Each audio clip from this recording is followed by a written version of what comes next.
Hey, yo. So I'm in the car eating breakfast, the pancakes that I prepped, and I wanted to share a thought.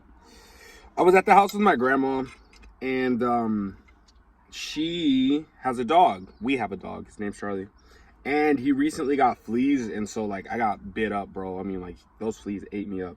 And she has flea powder, so I asked her if I could use her flea powder, and literally before I could even use it, like, before I could, like, pour the powder onto the bed, I literally twisted the cap off, and she was like, no, wait. And then she looked at me and she was like, shh, I gotta teach you some things. And I was just so disgusted by that. I was just like, ew, that's so gross. Like, I didn't say this, but I told her, I was straight faced as shit. I was like, I literally didn't even do anything. I didn't do anything yet. And she didn't know how to respond. She was just like trying to go through her script of looking down on me and condescending and really just invalidating my efforts, right? Before I'd even like started, she was trying to say I was incompetent. And that, I think, is one of those generational curses that older people, like our grandparents and maybe even our parents, maybe as recent as our parents, they don't introspect or reflect on how those type of actions make us feel or the consequences of doing those actions to a child, right? Like, those are the kind of actions that, frankly, ripped away my self-esteem when I was younger, because now that I'm older, I have the foresight, I have the vision, I can look at what's going on and I can evaluate the situation. But as a kid, I couldn't do that. So she would do something like that and I would just be like, oh damn, like, I guess I do have a lot to learn, or man, like, I really am messing up and I really should rely on somebody else. I shouldn't rely on myself. And even bigger than that, even if I did fuck up opening the cap, or even if I did fuck up pouring the flea powder, no one's gonna die.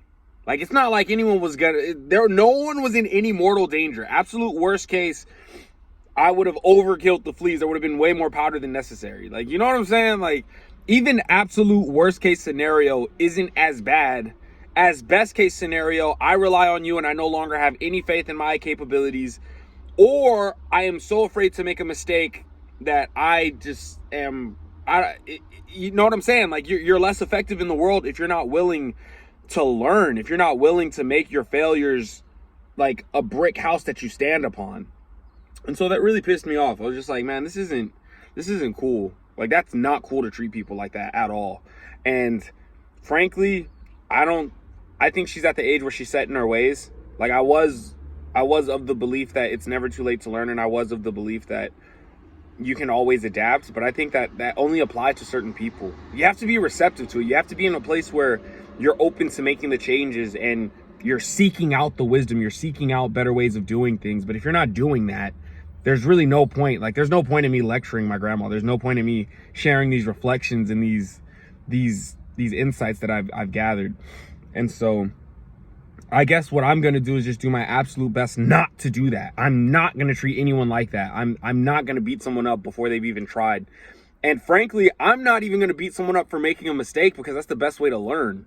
That's literally the best way to learn, is you make your mistakes and then you make less mistakes, you make less drastic mistakes, and before you know it, you've got it right. But you don't get it right unless you've gotten it wrong a few times, and then you've identified what it means to be wrong, and then you're on the path. I just want to be encouraging. I don't ever want someone to feel less than around me. I want to empower the people that are around me. I want to make them feel greater than, because Lord knows I know what it feels like to be just totally and wholly inadequate. Like, my family does a fantastic job of making the young ones feel so incapable that they won't even try. Like, and it ends with me. We're not doing that anymore. That's out. And I wanted to share that because it's on me and it kind of has me hot inside. So I figure, why not? Maybe this will resonate with someone, maybe it won't. But thanks for listening.